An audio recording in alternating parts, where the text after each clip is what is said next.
สบายดีทุกท่านเนาะ มื้อนี้เรามาส่งแขกอยู่สนามบินสกลวัดไตทักทายบรรยากาศอยู่สนามบินมื้อนี้เป็นวันที่29เนาะเดือน6 2025ส่งแขกลงแล้วบัดนี้เก็บบรรยากาศยาวๆไปให้ทุกท่านได้เบิ่งตอนเดินทางกลับ ไปพุ่นเลยแต่เราบ่ไปเราเรียบเข้านี้ซะทางนั้นตึกสากลอยู่ทางนั้นเรียบเข้านี้ก็เก็บไปยาวๆไปทางเขตสังเจียงพุ่นแหละเขตเศรษฐกิจคนจีนในเวียงจันทน์ผ่านเขตนั้น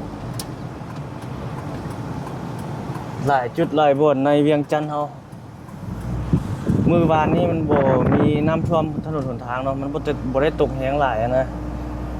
มื้อวานนี้วันที่28นั้น ตอนแรงฮะเนาะท่วมตึกท่วมแบบบ่ท่วมตึก ขอโทษหลายท่วมอันนั้นนะท่วมห้องระบายน้ำมันไหลบ่ทันนะท่วมเฮ็ดให้ท่วมถนนปิตอกปิต้งมาอย่างประมาณนี้ฮะเราอยู่ทางบ่อเต็นบ่ทุกคนเนาะอันนั้นท่วมหลายอันนั้นถนนหนทางเนาะเอาจะเอาภาพมาขึ้นให้ทุกคนได้เบิ่ง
情况不容乐观一点啊，不是刮风就是下雨，这种天气不。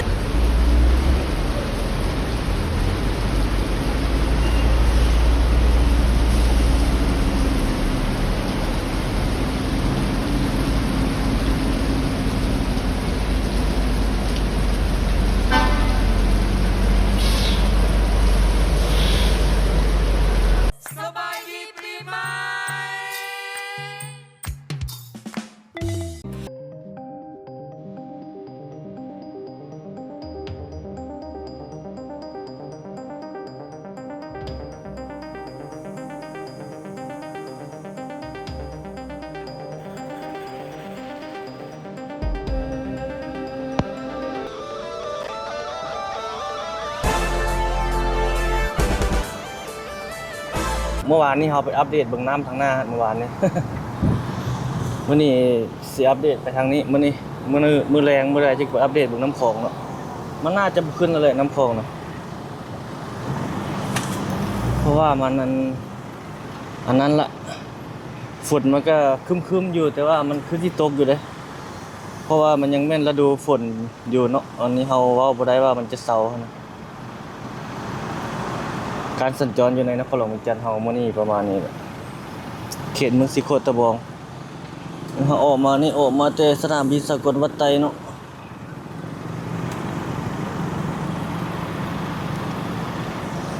ไปทางนั้นไปสีไผก็เลี้ยวพอได้เมื่อวานนี้เฮาก็ถ่ายอยู่ขอบเขตนี้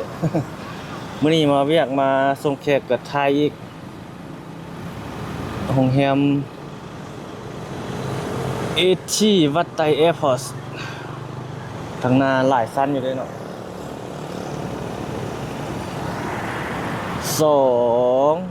4 6 7สั้นเนาะทางถึงนั้น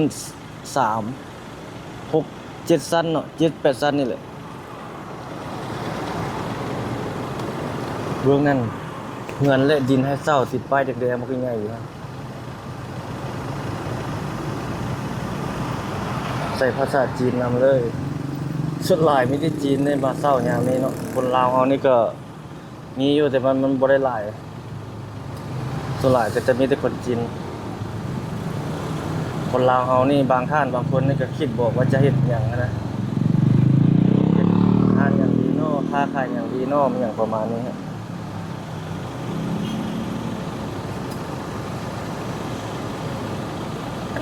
แต่ว่าคน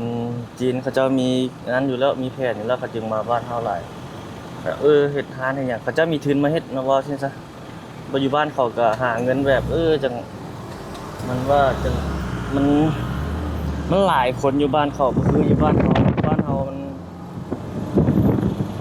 เขาเจ้ากำลังมาสร้างมาสาหลายนี่เลยทุกคนในมื้อนี้เนาะตอนนี้ประมาณ10 โมงยังนี่แหละตอนนี้ทุกคนท้องฟ้าอากาศก็คือทุกท่านเห็นนี่แหละครึ้มฝนฟ้าบด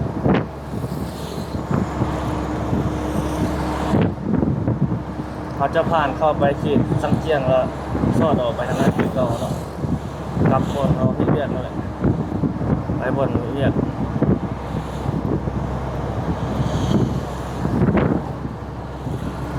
ฟ้าบดมื้อนี้เป็นวันอาทิตย์ทุกคนเลย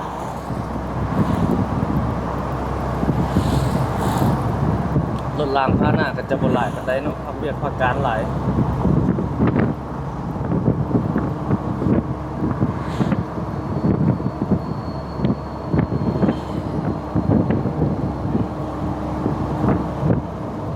เหตุน้ำท่วมอยู่ทางโบเต็นนั้นเดียวเฮามีวิดีโอขึ้นมาให้ทุกท่านได้เบิ่งเนาะเป็นแบบถนนหนทางปีหลายอยู่เนาะ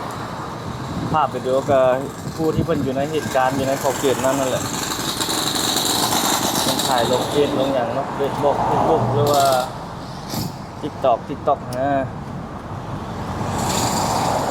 ทุกมื้อนี่มันไปแบบนั้นหลายเนาะ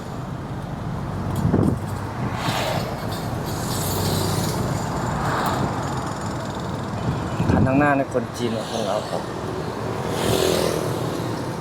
เอาเถอะองค์เดียวกับคนจีนนี่บางคนนี่เป็นตาใจให้เลยทุกคนเขาเมื่อวานนี้หาเจอคันหนึ่งอยู่ทางเบื้องถนนนั้นอาเซียนT2นั้นค่อยขี่อยู่กลางทางคนดินโทรศัพท์จักแล้วเบิ่งอย่างแบบบสนผู้คนหนทางของคนอื่นเลยนะแบบไปตามใจตัวเองเลยคือทางตนเองเที่ยวคนเดียวนี่เลยเนาะธรรมดาก็อันนั้นนิดนึงก็ยังไข่อันนี้ผู้เพิ่นมีการศึกษาก็มีทุกคนบางคนนี่สร้างคนจีนนะทุกคนเขาเจ้าเฮ็ดแบบเป็นตาสร้างหลายกันนะแบบขี้โม้ขี้มาดไปบางคนก็วาดบ่เป็นได้ดีบางคนก็ได้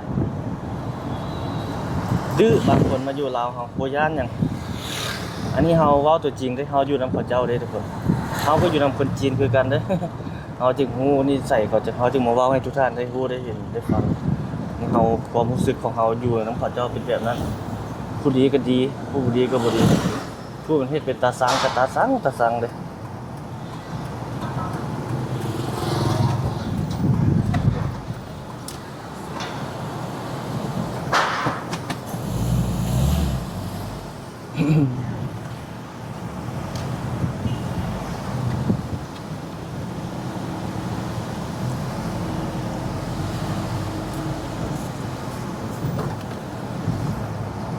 คนลาวเฮาไปอยู่นำเขาก็บางคนก็เกินไปก็มีบางคนก็ได้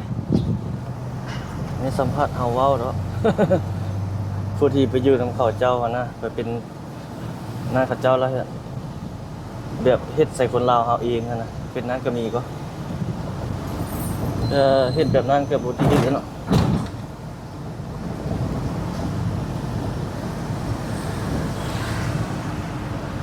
ขี้โม้ขี้มาดบางคนลาวก็ได้นะไปอยู่นำเขาเจ้าแล้วเฮาถ้าเฮ็ดบ่ได้เฮานะคนลาวเฮาก็คือคนลาวเฮาเฮ็ดแบบนั้นบ่ได้คนนี้ลืมคนประเทศตัวเองเนาะลืม ข่มคนลาวด้วยกันเองบ่ได้ทุกคนเลยมีหยังเขาก็ต้องลมเดียวสามัคคีเดียวเฮ็ดหยังให้เวียกกินงานนำเขาเจ้าก็ได้วันเห็นแก่เงินแล้วข่มคนตัวเองบ่ได้เนาะอันนี้เขาอยู่นำเขาเจ้าก็หลายปีแล้วอยู่นำคนจีนก็ได้เกือบ10 ปีแล้วทุกคนเขาอยู่นำจีนเบิ่นว่าอยู่ได้น้อยปีดอก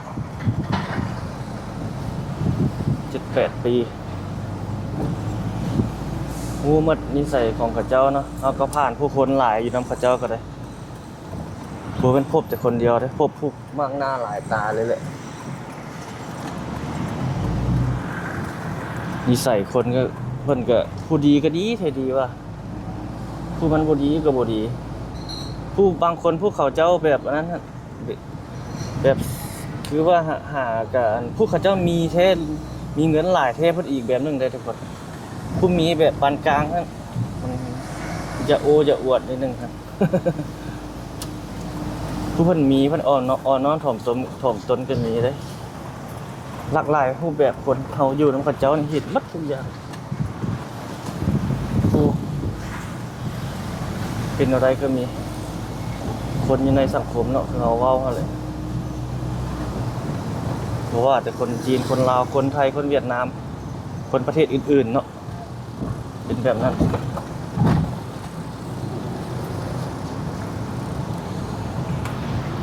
เอาเกลียวขึ้น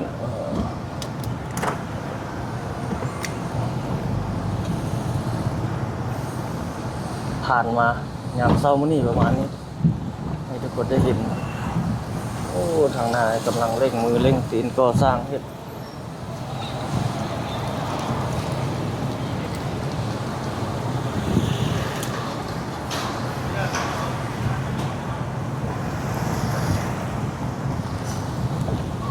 ตึกข้างหน้าก็จะมีโรงแรมบ่ทุกคนเนาะนี่บ่อนมีเขตอยู่ครับมีเสานะเขาจะน่าจะมีโรงแรมขึ้นนั่นอีกด้วยกันเดี๋ยวมานาไปถ่ายอัปเดตเบิ่งเด้อน่าจะมีตึกขึ้นนั่น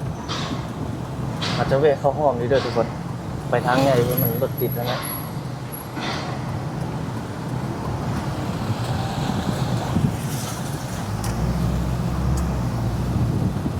อันนี้นี่คลองน้ำนี่มีหลายคนหลายบริษัทเขาเจ้ามาเบิ่งแล้วเด้เขาเจ้าว่าจะลวดเป็นลวดเป็นจุดต้องบ่ไม่อย่างประมาณนี้นะ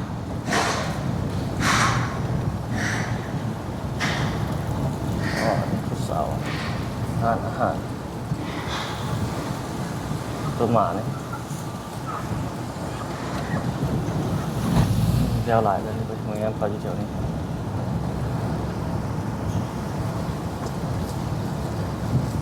ผู้สาวลาวนี่ก็หลายน้อยๆมาอยู่นำเขาเจ้า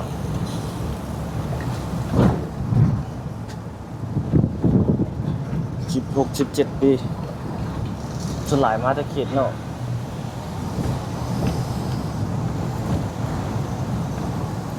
โอ้นี่กำลังทีแบบนี้แล้วเนาะเทคานได้ประมาณนี้ตัวเองเทซ้ายใช่วัดอุโมงค์ห้องเก่าเขาออกมานี่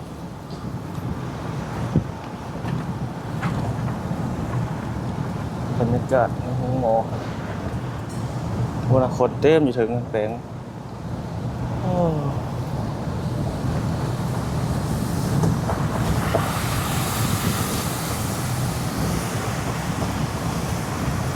เดี๋ยวทุกคนเขาอัปเดตมาวันนี้ให้ทุกคนได้เบิ่ง โอ้ทางหน้านี่เดี๋ยวอยู่นี่เขาจะแปลงเถิงๆนี่เนาะ